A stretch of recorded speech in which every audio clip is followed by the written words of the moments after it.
Olá, eu sou a Luíse Castanhedo e eu estou aqui para contar para vocês as novidades sobre os bastidores da transição planetária.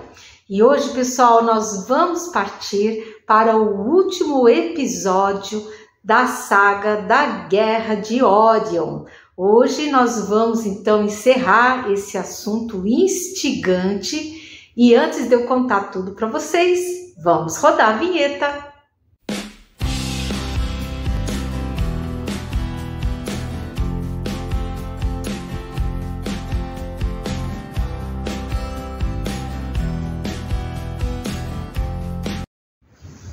Pois muito bem, pessoal, bora começar o nosso episódio de hoje com muita alegria, como sempre, aonde eu gosto de saudar todos vocês, meu querido público, desejando a todos muita saúde, muita paz, muita harmonia nas suas vidas e principalmente muita esperança. Galera, vamos aguentar firme, vamos continuar firmes mais do que nunca nas nossas orações, pedindo pela paz no mundo, pedindo pela suavização na operação de despertamento físico, porque ainda estamos em tempo de fazer isso, pedindo pelas cidades de Rio de Janeiro, São Paulo, Brasília, para que possam ter esse excesso de energia deletéria transmutado em energia boa. Vamos pedir também, gente, pelo finalzinho da operação de rescaldo das almas que estão perdidinhas no umbral, né? E também, gente, pela anulação do plano perverso das trevas, porque, gente, essas tentativas que estão sendo levadas a efeito para conseguir a paz, gente, os trevosos estão muito zangados com isso, eles não querem de jeito nenhum que isso aconteça. Eles querem botar fogo no parquinho, eles querem fazer o caos. Então nós temos que orar muito, gente, para que essas tratativas possam ter êxito, que elas possam prosseguir, trazendo, gente, paz para as populações que estão envolvidas nesses conflitos terríveis, né? E, enfim, também pedir, gente, que nosso Cristo amado possa continuar irradiando a sua energia de amor, de sabedoria, de paz, junto aos corações de todos os trevosos, para que o maior número possível deles se entregue aos missionários da luz, né? Pois muito bem, mas vamos ao assunto, gente, do nosso episódio de hoje. Hoje é o último episódio de esclarecimentos sobre a Guerra de Órion, com o nosso estimadíssimo capitão Tenente João, que manda muito bem nas explicações, ele é todo humilde, todo sim, né? Mas ele sabe muita coisa, nessas horas a gente vê a sabedoria que ele tem, né? Pois muito bem, quem for novinho no canal, estiver chegando agora, por favor, gente, assistam aos episódios anteriores, o número 242, o 243 e o 244, para que vocês possam ter uma ideia melhor sobre esse instigante assunto, né? Eu, inclusive, criei uma playlist no canal chamada Guerra de Órion, aonde estou colocando todos esses episódios. Então, quem tiver interesse em conhecer esse assunto, tem uma playlist lá que foi criada especialmente para isso, tá? Mas vamos lá. Conforme a orientação recebida, eu reuni todas as dúvidas que eu ainda tinha, resultantes dessas diversas teorias existentes sobre esse assunto, e eu então fiz uma lista que foi respondida amorosamente pelo capitão. E ele é muito bem-humorado sempre, né? Quando eu cheguei com aquela lista ali, ele falou: "Poxa, a lista de perguntas foi grande, hein, filha? Nós vamos ficar horas aqui respondendo, mas vamos responder a todas." E ele falou: "Nós entendemos aqui que eu já coletou os principais materiais sobre esse instigante tema. E as teorias que você ainda não viu foram muito poucas e não trarão grandes novidades sobre o assunto. Mas vamos começar. E eu comecei com a minha primeira pergunta, que foi a seguinte: a origem da Guerra de Órion foi a cobiça pelo poder gerado pelo experimento de aceleração evolutiva das mônadas, ou foi o controle do tal portal M42? E o capitão falou: olha, foram os dois, porque no fundo residem sempre os sentimentos do orgulho, da vaidade e da ganância pelo poder. E é verdade, né? Aí eu fui para a segunda pergunta. Perguntei assim: Lúcifer rebelou-se contra o experimento de aceleração na evolução das mônadas? Ele se revoltou por esse experimento ter sido feito na raça adâmica? E aí o capitão respondeu. Falou: não foi por ter sido feito na raça adâmica, mas porque no fundo ele, Lúcifer, queria acessar o poder que Jesus tem, mas sem qualquer esforço evolutivo. E esse era o verdadeiro mote, a verdadeira razão da rebelião. Eles afirmavam que a raça adâmica estava sendo privilegiada, mas o que eles queriam mesmo era acessar o poder dado pela 13ª hélice do DNA, tá? Então é sempre assim, né, gente? Os trevosos a gente pode perceber que tanto aqui na Terra como fora da Terra, o modus operandi deles é sempre o mesmo. Eles têm uma razão secreta, mas o que eles fazem? Eles camuflam essa ideia com algo assim, com ares, com pinceladas democráticas, entendeu? Mas lá no fundo não é isso que eles estão falando, é outra necessidade, é a necessidade do poder, é a ganância, é o orgulho, né? A preguiça, né? Porque eles queriam o poder sem ter que passar pelas agruras, digamos assim, da evolução, sem ralar para poder evoluir. Eles queriam só o poder, né? Bonzinhos eles, né? Pois muito bem. A outra pergunta que eu fiz foi: o planeta Terra, a nossa mãe Terra, Gaia, ela tem consciência? Ela age como se fosse um ser? Os planetas têm essa consciência? E o capitão respondeu, ele falou assim: o planeta Terra, como qualquer outro planeta, não é um ser, mas ele responde como o conjunto de seres que o habitam. Então, um planeta habitado por seres elevados possui uma natureza bela e tranquila. Já um planeta habitado por seres não elevados possui uma natureza feroz, clima adverso e cataclismos ocasionais que decorrem quando o teor vibratório da coletividade que o habita abaixa muito. É bem parecido aqui com o nosso planeta, né, gente? O que vocês acham? Acho que nós ainda não somos muito elevados, né, gente?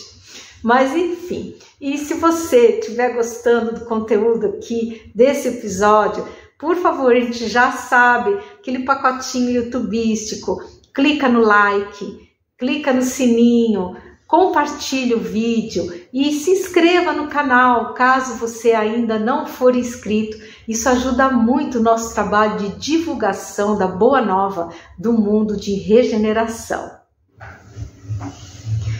E lá fui eu para outra pergunta. Perguntei assim, porque isso eu vi numa das inúmeras teorias que eu estudei.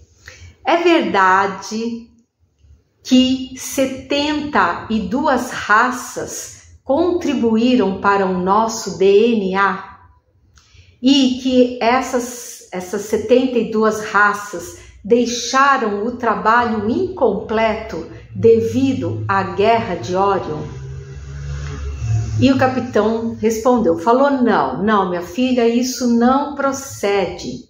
O experimento de nosso DNA contemplou muitas mais raças, porque se ele der certo, como está dando, ele será exportado para todo o universo.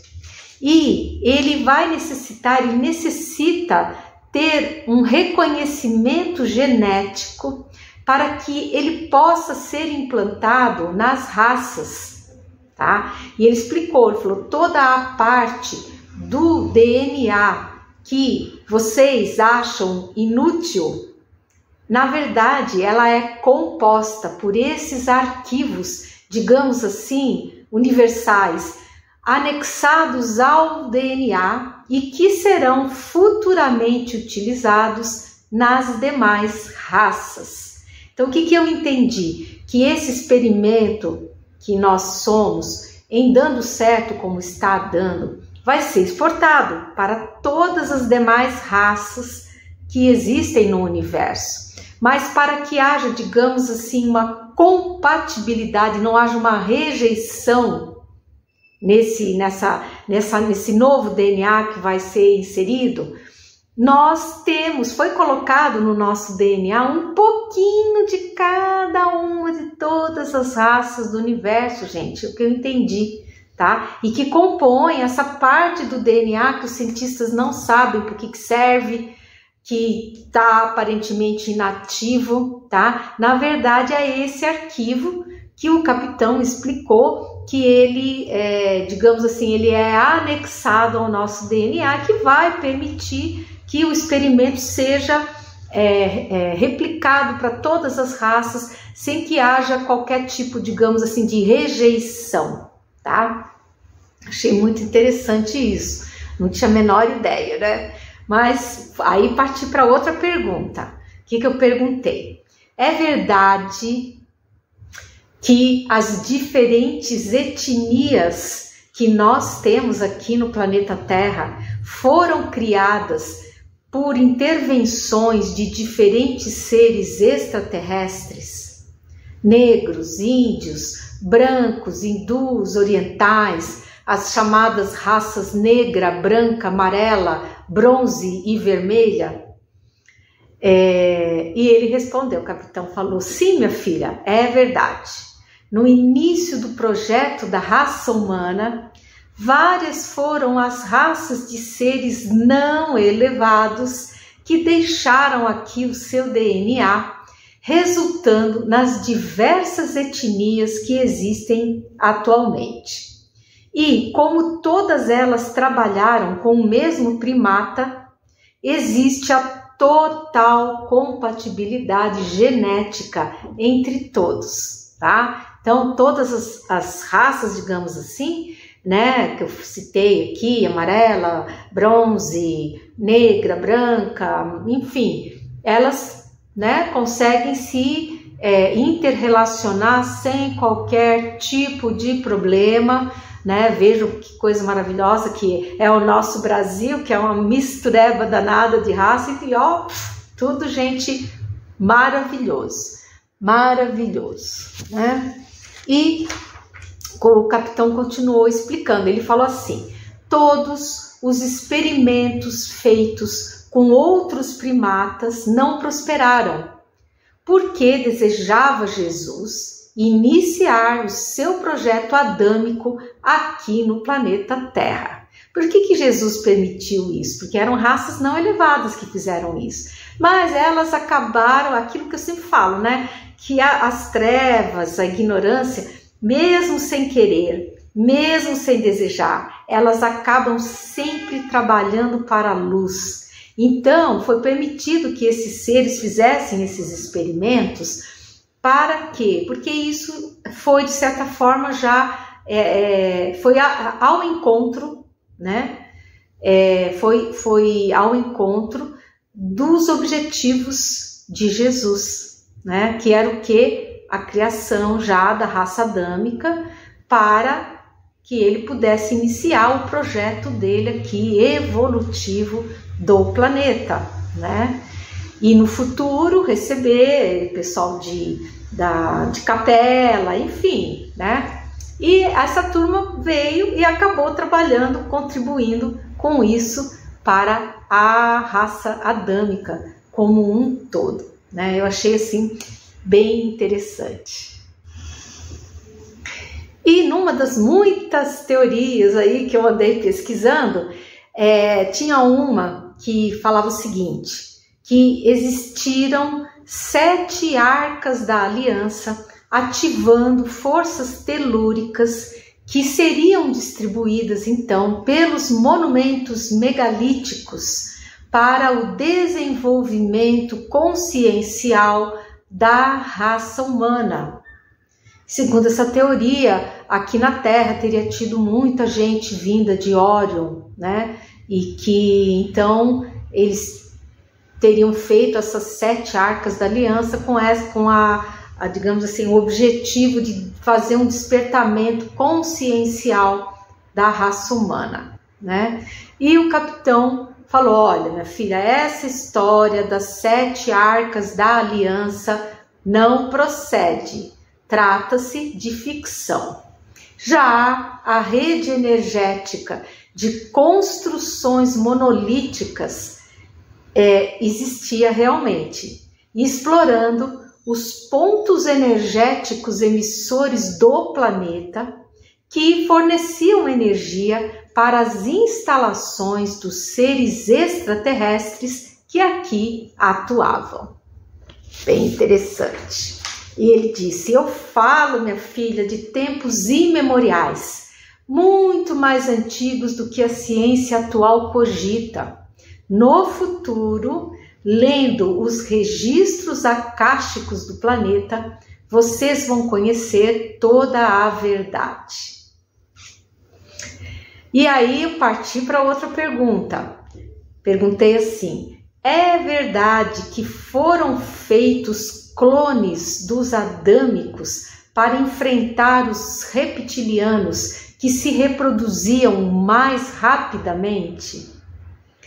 E ele respondeu: vários clones foram feitos, não só de adâmicos.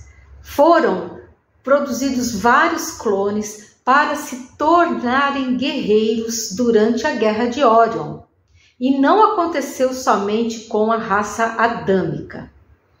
E aí eu perguntei: esses clones possuíam alma? Essa pergunta minha mesmo, né? E ele explicou assim: de acordo com as leis primordiais divinas da evolução e da luz e lógica amorosa, não permite Deus Pai e Mãe que haja qualquer criação de ser que não receba uma centelha divina. Portanto, todos os clones que vingavam tinham sim uma mônada, uma centelha divina a eles acoplada.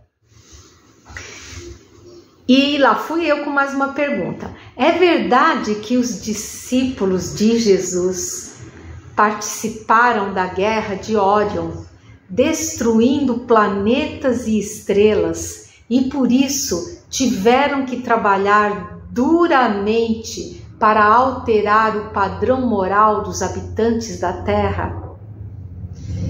Porque estava numa das teorias que eu pesquisei.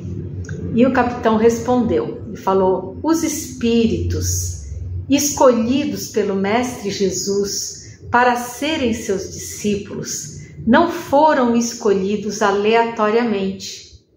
Todos eles eram espíritos altamente endividados, mas já voltados à luz e buscando oportunidades de se redimirem de grandes erros, fazendo um grandioso trabalho de desbravamento energético junto a seres muito pouco evoluídos.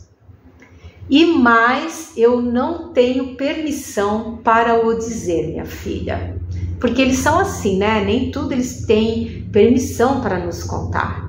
E quando eles não têm permissão, eles são sinceros, eles não inventam, eles dizem, olha, nós não temos permissão para falar mais sobre esse assunto. Então, tá aí a resposta possível aí que foi dada.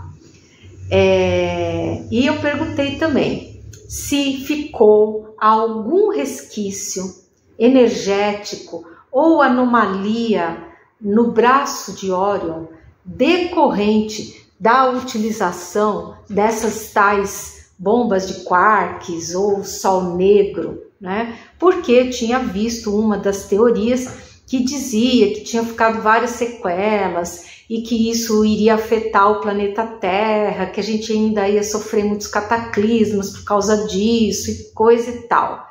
E eu perguntei para ele, e ele falou, não, minha filha, não, fica tranquila, tudo foi devidamente reparado pelas equipes angélicas responsáveis pelo equilíbrio energético do universo em seus diversos quadrantes. Então, gente, fiquem tranquilos, não ficou nenhum resquício energético, ficou tudo zero bala, tudo maravilha. E a outra pergunta que eu fiz, que eu fiquei intrigada, que essa teoria, não sei porquê, mas ela falava também da lei do Uno. E que lei é essa? O que diz essa lei, né? E o capitão falou, a lei do Uno é uma afirmação genérica de que tudo está interligado. Não é que o bater das asas de uma borboleta vai alterar o clima do outro lado do mundo. É apenas uma metáfora que foi utilizada para dizer que existe um padrão energético que rege todo o planeta e os seus seres. É verdade que seres físicos não elevados, extraterrestres, né, fugiram da guerra de Órion e se estabeleceram aqui no nosso planeta, fazendo do planeta o seu quartel-general? Que tem uma teoria que fala isso, né? E o capitão falou, não, isso não procede. Na época, como a gente já falou, a Terra era uma bola de fogo e apenas a elite trevosa aqui se encontrava. Posteriormente, como planeta de transição que foi, antes de Jesus iniciar o seu projeto adâmico, a Terra recebeu diversas civilizações que aqui se acomodaram para terminar os seus processos evolutivos.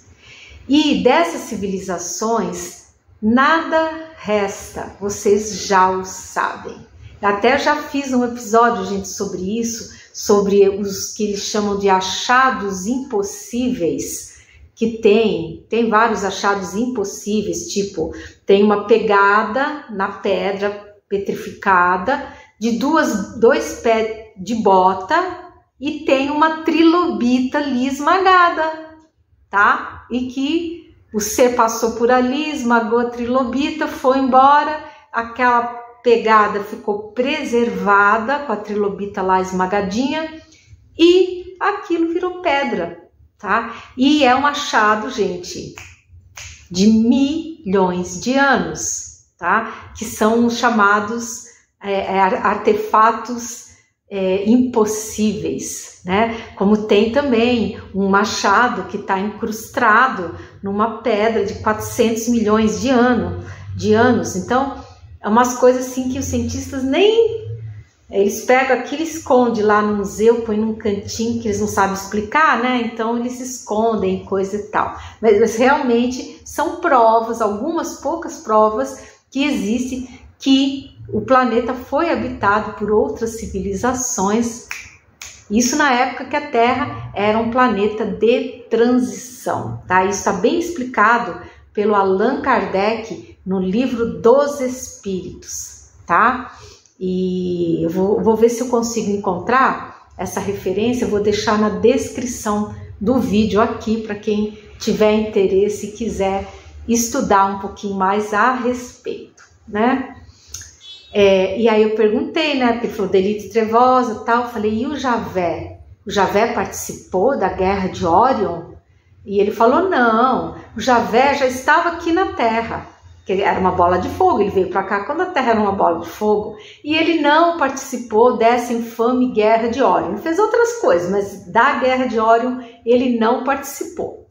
Nem ele, nem a Elite Trevosa.